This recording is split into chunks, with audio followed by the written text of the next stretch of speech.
This is from the NCERT.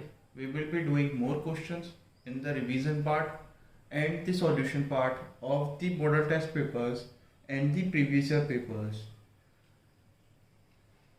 सबसे पहले basic, सबसे पहले हम लोग देखते हैं सर्कल्स में लाइंस। कौन कौन सी लाइंस बना सकते हैं। ये सर्कल है, ठीक है। अब ये क्या है, सर्कल का,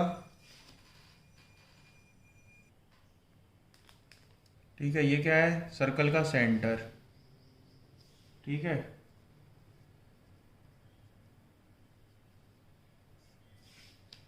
ये क्या है, सर्कल का सेंटर। उसके बाद ये क्या है, सरकमफ्रेंस, ठीक है। ये क्या है, सरकमफ्रेंस।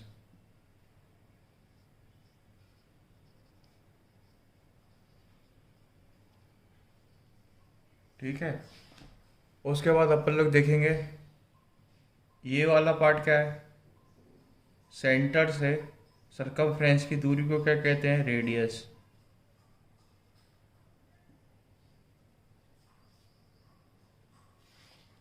सर्कल से सरकमफ्रेंस की दूरी को कहते हैं रेडियस।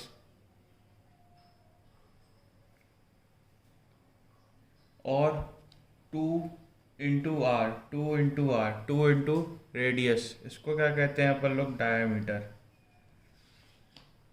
डायामीटर ये रहा। अब एक सर्कल में कितने रेडियस होते हैं, इनफाइनाइट। एक सर्कल में कितने डायामीटर होते हैं, इनफाइनाइट, ठीक है। एक सर्कल में टेंजेंट कितनी होती है, इनफाइनाइट, ठीक है। देखो सर्कल, सर्कल क्या है, इनफाइनाइटली सिमेट्रिक फिगर है। इसका मतलब होता है इसमें इनफाइनाइट होंगे, जो भी होंगे, मतलब सर्कल को अपन लोग कितने पार्ट में डिवाइड कर सकते हैं, इक्वल इनफाइनाइट तरीके से डिवाइड कर सकते हैं अपन लोग। देखिए, एक यहाँ पे लाइन खींचते तो हाफ बन जाएगा, यहाँ पे लाइन खींचते तो हाफ बन जाएगा, यहाँ पे कर दे तो हाफ, यहाँ पे कर दे तो हाफ।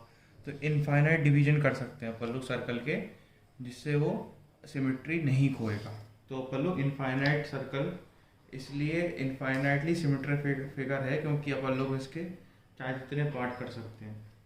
उसके बाद सबसे पहली चीज़ इंट्रोडक्शन में आपके दिया है कि सर्कल में लाइंस बताई हैं उन लोगों ने, कितने प्रकार की लाइंस है। देखो सबसे पहले ये वाली लाइन है, ये वाली लाइन दी है, ये नॉन इंटरसेक्टिंग लाइन है। ये नॉन इंटरसेक्टिंग लाइन है, नॉन इंटरसेक्टिंग लाइन है। नॉन इंटरसेक्टिंग लाइन मतलब ये सर्कल को जो है वो इंटरसेक्ट नहीं कर रही, सर्कल को कहीं पे भी काट नहीं रही है। दूसरी प्रकार की लाइन बताई है उन लोगों ने, ये जो सर्कल को काट के, सर्कल को काट के बाहर निकल जा रही है, सर्कल को काट के बाहर निकल जा रही है। सर्कल को काटा उसने और बाहर निकल गई, ठीक है। तो इसको अपन लोग क्या कहते हैं, सेकंड।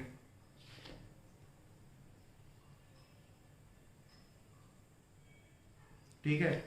और एक लाइन बताई है ये वाली, तीन लाइंस हैं जो सर्कल को बस एक पॉइंट पे छू के, ऐसे छू के वापस आ रही है, छू के वापस आ रही है। तो इसको क्या कहेंगे अपन लोग, टेंजेंट। ठीक है, तीन प्रकार की लाइन हो गई।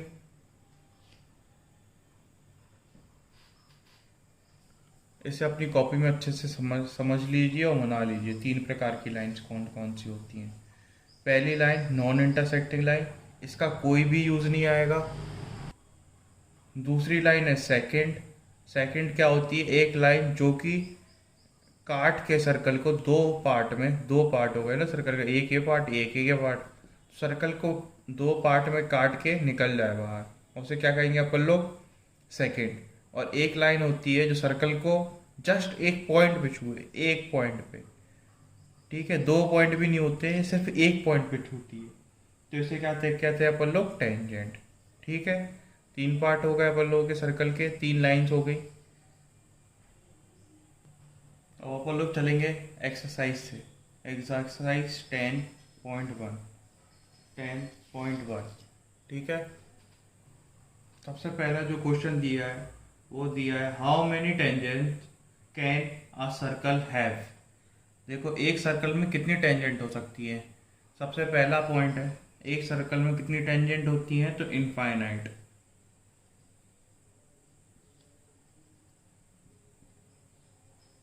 कितनी टेंजेंट हो सकती है? इनफाइनाइट। क्यों? देखो एक सर्कल है, टेंजेंट क्या होती है? एक लाइन जो सर्कल को एक पॉइंट पे छू के निकल जाए, ठीक है, सिंगल पॉइंट पे, ठीक है। और पॉइंट कितने होते हैं सर्कल के सरकमफ्रेंस पे? इनफाइनाइट। तो कितनी लाइन बना सकते हैं बोल लो? इनफाइनाइट लाइन बना सकते हैं। एक एक लाइन यहाँ पे बना दो, एक यहाँ पे बना दो, एक यहाँ पे बना दो, कहीं पे भी बना सकते हैं। इनफाइनाइट लाइन्स हो सकती हैं, तब इनफाइनाइट पॉइंट्स हैं, तो हर पॉइंट पे एक लाइन बना सकते हैं अपन लोग, तो इसलिए अपन लोग कहते हैं इनफाइनाइट लाइन्स। ठीक है। अब दूसरा फिल्म द ब्लैंक्स क्या कह रहा है? The tangent to a circle intersect it in dash points. कितने पॉइंट्स पे? एक पॉइंट पे। मैंने क्या कहा है? एक पॉइंट पे ही काट, एक पॉइंट पे ही छू के निकलता है, ठीक है। वन हो गया।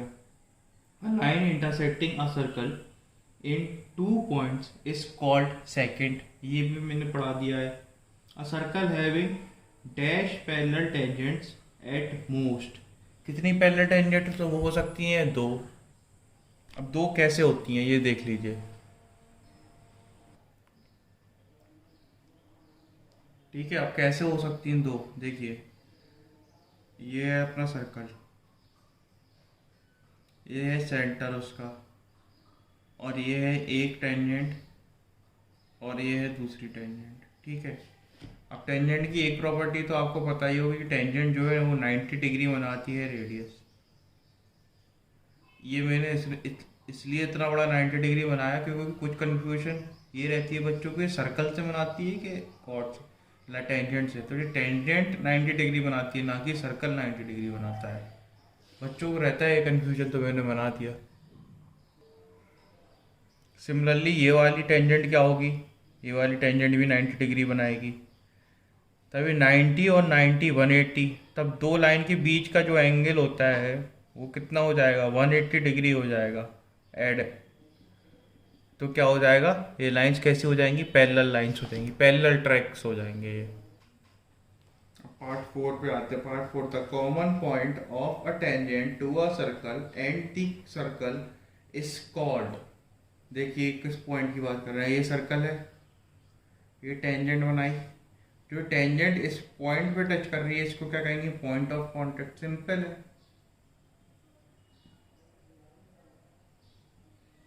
क्या है ये? Point of contact. क्यों इसे ऐसे क्यों कहते हैं? क्योंकि यहाँ पे बस कांटेक्ट हो रहा है सर्कल का और किसका? टेंजेंट का। पॉइंट ऑफ कांटेक्ट क्या है? जहाँ पे कांटेक्ट हो रहा है किसका? सर्कल का और टेंजेंट का।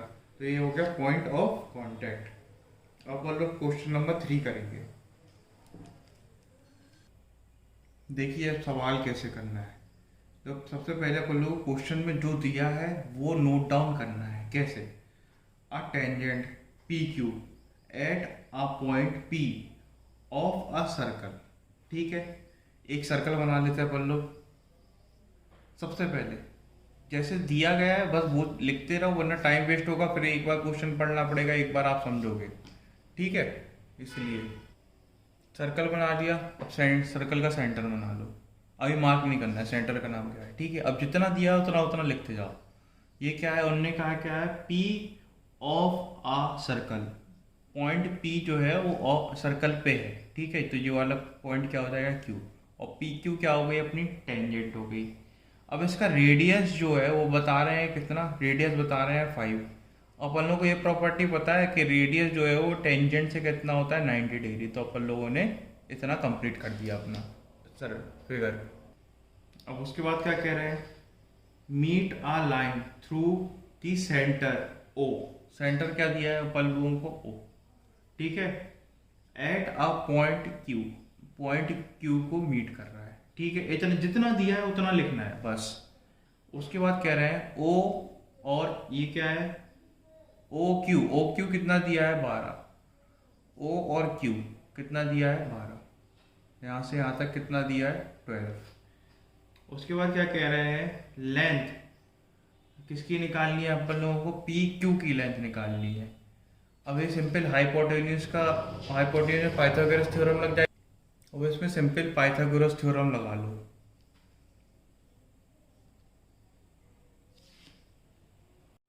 ठीक है, पाइथागोरस थ्योरम लगा लो।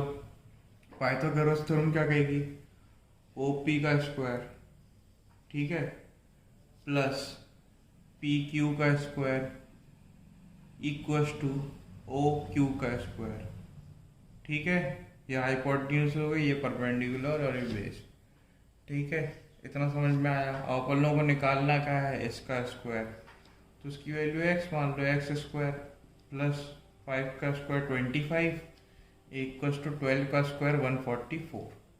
ठीक है, अब इसको यहाँ से सब्ट्रैक्ट कर देंगे तो एक्स स्क्वायर की वैल्यू कितनी आ जाएगी, 119। तो एक्स की वैल्यू कितनी आ जाएगी, अंडर रूट 119। ये अपना आंसर आ जाएगा। ठीक है।